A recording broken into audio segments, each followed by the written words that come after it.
Asian development bank ಸಂಬಂಧಿಸಿದಂತೆ ಈ ಕೆಳಗಿನ ಯಾವ ಹೇಳಿಕೆ ಸರಿಯಾಗಿದೆ? ಇದು ಒಂದು ಪ್ರಾದೇಶಿಕ ಅಭಿವೃದ್ಧಿ ಬ್ಯಾಂಕ್. 1966ರಲ್ಲಿ ಸ್ಥಾಪನೆಯಾಯಿತು. ವಿಶ್ವ ಬ್ಯಾಂಕಿನ ಸಹಾಯಕ ಬ್ಯಾಂಕ್ ಆಗಿದೆ. ಏಷ್ಯಾದಲ್ಲಿ ಸಾಮಾಜಿಕ ಮತ್ತು ಆರ್ಥಿಕ ಅಭಿವೃದ್ಧಿಯನ್ನು ಸಾಧಿಸುವ ಗುರಿಯನ್ನು ಹೊಂದಿದೆ. ಈ 4 ಹೇಳಿಕೆಗಳಲ್ಲಿ ಏಷ್ಯನ್ ಡೆವಲಪ್ಮೆಂಟ್ ಬ್ಯಾಂಕ್ ಅಥವಾ ಎಡಿಬಿಗೆ ಸಂಬಂಧಪಟ್ಟಂತಹ ಹೇಳಿಕೆ ಮೇಲಿನ ಎಲ್ಲವೂ. ಮೇಲಿನ 4 ಹೇಳಿಕೆಗಳು ಸಮೇತ ಏಷ್ಯನ್ ಡೆವಲಪ್ಮೆಂಟ್ ಬ್ಯಾಂಕಿಗೆ ಸಂಬಂಧಿಸಿದೆ. ನಬಾರ್ಡ್ ಅನ್ನು ಈ ಕೆಳಗಿನ ಯಾವ ಸಮಿತಿಯ ಶಿಫಾರಸ್ಸಿನಂತೆ ಸ್ಥಾಪನೆ ಮಾಡಲಾಯಿತು? ಇದಕ್ಕೆ ಸರಿಯಾದಂಥ ಉತ್ತರ ಶಿವರಾಮನ್ ಕಮಿಟಿ. 1982 ಜುಲೈ 12ರಂದು ಈ ಒಂದು ಬ್ಯಾಂಕನ್ನು ಸ್ಥಾಪನೆ ಮಾಡಲಾಯಿತು. National bank for agriculture and rural development ಅಂತ ಇದರ ಪೂರ್ಣ ವಿಸ್ತೃತ ರೂಪ. ಈ ಒಂದು ನಬಾರ್ಡ್ ಬ್ಯಾಂಕನ್ನು ಬಿ ಶಿವರಾಮನ್ ಕಮಿಟಿಯ ಶಿಫಾರಸ್ಸಿನ ಅನ್ವಯ ಸ್ಥಾಪನೆ ಮಾಡಲಾಯಿತು. ಸಂಸದೀಯ ಪದ್ಧತಿ ಮತ್ತು ದ್ವಿಸದನಗಳ ಬಗ್ಗೆ ವಿಷಯವನ್ನು ಯಾವ ಸಂವಿಧಾನದಿಂದ ಎರವಲು ಪಡೆಯಲಾಗಿದೆ? ಬ್ರಿಟನ್ ಸಂವಿಧಾನದಿಂದ. ಸಂಸತ್ ವ್ಯವಸ್ಥೆಯ ಪದ್ಧತಿ ಮತ್ತು ದ್ವಿಸದನಗಳ ಬಗ್ಗೆ ಮಾಹಿತಿಯನ್ನು ನಾವು ಈ ಒಂದು ಸಂವಿಧಾನದಿಂದ ಎರವಲಾಗಿ ಪಡೆದು ನಮ್ಮ ಸಂವಿಧಾನದಲ್ಲಿ ಅಳವಡಿಕೆಯನ್ನು ಮಾಡಲಾಗಿದೆ.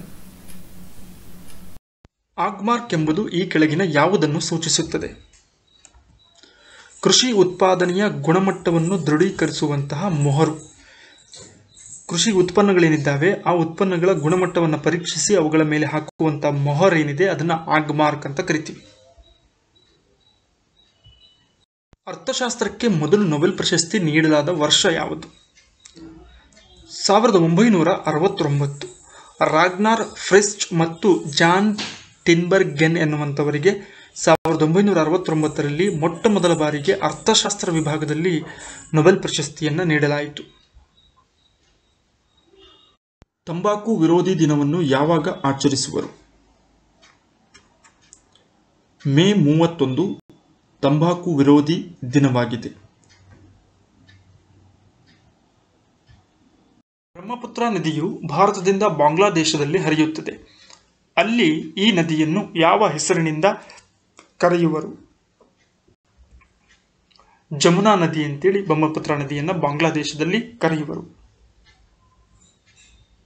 ಶೇರ್ ಶಾ ನಿರ್ಮಿಸಿದ್ದ ಗ್ರಾಂಡ್ ಟ್ರಂಕ್ ರಸ್ತೆಯ ಕುರಿತು ಈ ಕೆಳಗಿನ ಹೇಳಿಕೆಗಳನ್ನು ಗಮನಿಸಿ. ಇದನ್ನು ಸರ್ಕಿ ಆಜಮ್ ಎಂದು ಕರೆಯುತ್ತಿದ್ದರು. ಇವು ಬಂಗಾಳದಿಂದ ಸಿಂಧೂ ಕಣಿವೆಯವರೆಗೂ ವ್ಯಾಪಿಸಿದ್ದವು. ಈ ಮೇಲಿನ 2 ಹೇಳಿಕೆಗಳನ್ನು ಗಮನಿಸಿದ ಮೇಲೆ 3ನೇ ಆಯ್ಕೆ 1 ಮತ್ತು 2 ತಪ್ಪಾದ ಹೇಳಿಕೆಗಳು, ಅಂದರೆ ಮೇಲ್ಕೊಟ್ಟಿರುವಂಥ ಹೇಳಿಕೆಗಳು ಸರಿಯಾದಂಥ ಹೇಳಿಕೆಗಳಲ್ಲ. 4ನೇದು 2 ಹೇಳಿಕೆಗಳು ಸರಿಯಾಗಿವೆ. ಯಾವುದು ಸರಿ ಉತ್ತರ? 2 ಹೇಳಿಕೆಗಳು ಸರಿಯಾಗಿವೆ. ಅಂದರೆ ಶೇರ್ ಶಾ ನಿರ್ಮಿಸಿದ್ದಂತಹ ಗ್ರಾಂಡ್ ಟ್ರಂಕ್ ರಸ್ತೆಗಳನ್ನು ಸರಕ್ ಹಿ ಆಜಮ್ ಅಂತ ಕರಿತಾ ಇದ್ರು. ಇವು ಬಂಗಾಳದಿಂದ ಸಿಂಧೂ ಕಣಿವೆಯವರೆಗೂ ವ್ಯಾಪಿಸಿದ್ದವು. ಅಕ್ಬರ್ ಮತ್ತು ಹೇಮು ನಡುವೆ ಜರುಗಿದಂತಹ ಯುದ್ಧ ಯಾವುದು? 1ನೇ ಪಾಣಿಪತ್, 2ನೇ ಪಾಣಿಪತ್, 3ನೇ ಪಾಣಿಪತ್, ಹಲ್ದಿಘಾಟ್ ಕದನ. ಸರಿಯಾದ ಉತ್ತರ 2ನೇ ಪಾಣಿಪತ್ ಕದನ. ಅಕ್ಬರನು ಅಧಿಕಾರಕ್ಕೆ ಬಂದಾಗ ಮೊಘಲರ ಆಡಳಿತವನ್ನು ವಿರೋಧಿಸಿದವನು ಹೇಮು. ಈತ ದೆಹಲಿಯನ್ನು ವಶಪಡಿಸಿಕೊಂಡಿರ್ತಾನೆ. ಆ ಸಂದರ್ಭದಲ್ಲಿ ಅಕ್ಬರ್ ಜಲಂಧರ್ನಲ್ಲಿ ಇರ್ತಾನೆ. ಹೀಗಾಗಿ ಅಕ್ಬರನು ಹೇಮುವಿನೊಂದಿಗೆ ಯುದ್ಧವನ್ನು ಮಾಡಲು ಪಾಣಿಪತ್ಗೆ ಆಗಮನವನ್ನು ಮಾಡ್ತಾನೆ. 1556 ನವೆಂಬರ್ 5ರಂದು ಈ ಒಂದು ಯುದ್ಧ ನಡೆಯುತ್ತೆ. ಇದರಲ್ಲಿ ಹೇಮು ಪರಾಭವಗೊಳ್ತಾನೆ. ಈ ಕೆಳಗಿನ ಯಾವ ಘಟನೆ ರವೀಂದ್ರನಾಥ್ ಟಾಗೋರ್ ತಮ್ಮ ನೈಟ್ಹುಡ್ ಬಿರುದು ಹಿಂತಿರುಗಿಸಲು ಕಾರಣವಾಯಿತು? ಇದಕ್ಕೆ ಬಹುಮುಖ್ಯ ಕಾರಣ ಜಲಿಯನ್ ವಾಲಾಬಾಗ್ ಹತ್ಯಾಕಾಂಡವನ್ನು ವಿರೋಧಿಸಿ ಬ್ರಿಟಿಷರು ನೀಡಿದ್ದಂತಹ ನೈಟ್ಹುಡ್ ಪದವಿಯನ್ನು ರವೀಂದ್ರನಾಥ್ ಟ್ಯಾಗೋರ್ ಅವರು ಹಿಂತಿರುಗಿಸ್ತಾರೆ. ಅದರಂತೆ ಮಹಾತ್ಮ ಗಾಂಧೀಜಿಯವರು ಕೂಡ ಕೈಸರ್ ಹಿ ಹಿಂದ್ ಎಂಬುವಂಥ ಬಿರುದನ್ನು ಕೂಡ ಹಿಂತಿರುಗಿಸ್ತಾರೆ. ವೈದ್ಯನಾಥನ್ ವರದಿಯು ಯಾವುದಕ್ಕೆ ಸಂಬಂಧಿಸಿದೆ? ಇದು ಸಹಕಾರಿ ಕ್ಷೇತ್ರದ ಸುಧಾರಣೆಗೆ ಸಂಬಂಧಪಟ್ಟಂತೆ ವರದಿಯನ್ನು ನೀಡಲಿಕ್ಕೆ ಎ ವೈದ್ಯನಾಥನ್ ರವರ ನೇತೃತ್ವದಲ್ಲಿ ನೇಮಿಸಲಾದಂತಹ ಒಂದು ಸಮಿತಿಯಾಗಿದೆ. ಈ ಒಂದು ಸಮಿತಿಯು ಸಹಕಾರ ಸಂಘಗಳ ರಚನೆ, ಅವುಗಳ ಕಾರ್ಯವಿಧಾನಗಳ ಬಗ್ಗೆ ಅತ್ಯಂತ ಮಹತ್ವವಾದಂಥ ವರದಿಯನ್ನು ಸರ್ಕಾರಕ್ಕೆ ನೀಡಿತ್ತು.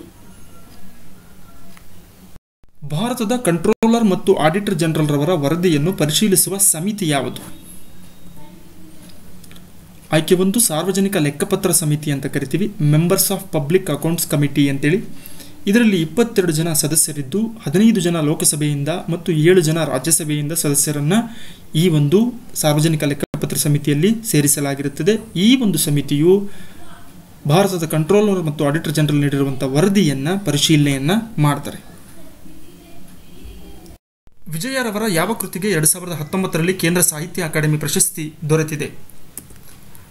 ಆಯ್ಕೆ 4 ಕುದಿ ಹೆಸರು ಎನ್ನುವಂತಹ ಅವರ ಆತ್ಮಚರಿತ್ರೆಗೆ ಡಾಕ್ಟರ್ ವಿಜಯರವರಿಗೆ 2019ರ ಕೇಂದ್ರ ಸಾಹಿತ್ಯ ಅಕಾಡೆಮಿ ಪ್ರಶಸ್ತಿ ಕನ್ನಡ ವಿಭಾಗದಲ್ಲಿ ದೊರೆತಿದೆ. ರೇಡಿಯೋ ಅಸ್ಟ್ರಾನಮಿ ಕೇಂದ್ರ ಎಲ್ಲಿದೆ? ರೇಡಿಯೋ ಅಸ್ಟ್ರಾನಮಿ ಸೆಂಟರ್ ಇದು ಮಹಾರಾಷ್ಟ್ರದ ಮುಂಬೈನಲ್ಲಿ ರೇಡಿಯೋ ಅಸ್ಟ್ರಾನಮಿ ಕೇಂದ್ರವನ್ನು ಕಾಣುತ್ತೇವೆ.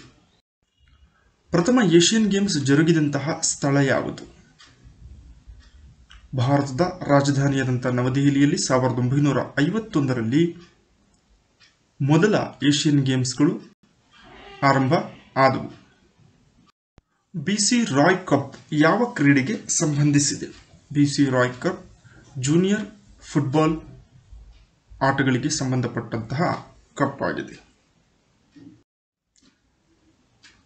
ನೆಸೆಟ್ ಎಂಬುದು ಯಾವ ದೇಶದ ಸಂಸತ್ತಿನ ಹೆಸರಾಗಿದೆ? ಸರಿ ಉತ್ತರ ಇಸ್ರೇಲ್ ದೇಶದ ಸಂಸತ್ತಿನ ಹೆಸರು ನೆಸೆಟ್ ಎಂಬುದಾಗಿದೆ. ಈ ಕೆಳಗಿನ ಯಾವ ಜಿಲ್ಲೆ 371J ಕಲಂನ ಅಡಿಯಲ್ಲಿ ಬರುವುದಿಲ್ಲ? ಅಂದರೆ ಹೈದರಾಬಾದ್ ಕರ್ನಾಟಕ ವ್ಯಾಪ್ತಿಯಲ್ಲಿ ಬರುವುದಿಲ್ಲ. ಕಲಬುರಗಿ, ವಿಜಯಪುರ, ಯಾದಗಿರಿ, ಕೊಪ್ಪಳ. ಸರಿ ಉತ್ತರ ವಿಜಯಪುರ ಜಿಲ್ಲೆ ಹೈದರಾಬಾದ್ ಕರ್ನಾಟಕ ವ್ಯಾಪ್ತಿಯಲ್ಲಿ ಬರದೇ ಇರುವಂತಹ ಜಿಲ್ಲೆ. 371J ಅಡಿಯಲ್ಲಿ ಬರುವಂತಹ ಹೈದರಾಬಾದ್ ಕರ್ನಾಟಕ ವ್ಯಾಪ್ತಿಯ ಜಿಲ್ಲೆಗಳು ಬಳ್ಳಾರಿ, ಬೀದರ್, ಕಲಬುರಗಿ, ಕೊಪ್ಪಳ, ರಾಯಚೂರು ಮತ್ತು ಯಾದಗಿರಿ. ಈ 6 ಜಿಲ್ಲೆಗಳು. ಕೃತಕ ಮಳೆ ಉತ್ಪಾದಿಸಲು ಈ ಕೆಳಗಿನವುಗಳಲ್ಲಿ ಯಾವುದು ಉಪಯೋಗಿಸಲ್ಪಡುತ್ತದೆ? ಸೊ ನೀಡಿರುವಂಥದ್ರಲ್ಲಿ ಸಿಲ್ವರ್ ಅಯೋಡೈಡ್ ಅನ್ನುವಂಥದ್ದೇನಿದೆ ಇದು ಮೋಡ ಬಿತ್ತನೆಯ ಸಂದರ್ಭದಲ್ಲಿ ಬಳಕೆ ಮಾಡಲಾಗುತ್ತದೆ. ಪ್ರಥಮ ಬಾರಿಗೆ ಕರ್ನಾಟಕದಲ್ಲಿ 2003ರಲ್ಲಿ SM ಕೃಷ್ಣ ಮುಖ್ಯಮಂತ್ರಿಯಾಗಿದ್ದಂತಹ ಸಂದರ್ಭಕ್ಕೆ ಪ್ರಾಜೆಕ್ಟ್ ವರುಣ ಎಂಬ ಹೆಸರಿನಲ್ಲಿ ಕೃತಕ ಮೋಡ ಬಿತ್ತನೆ ಕಾರ್ಯವನ್ನು ಕೈಗೊಳ್ಳಲಾಗಿತ್ತು. ಅದಾದ ನಂತರ 2017ರಲ್ಲಿ ವರ್ಷಧಾರೆ ಯೋಜನೆಯನ್ನು ಕೂಡ ಜಾರಿ ಮಾಡಲಾಗಿತ್ತು.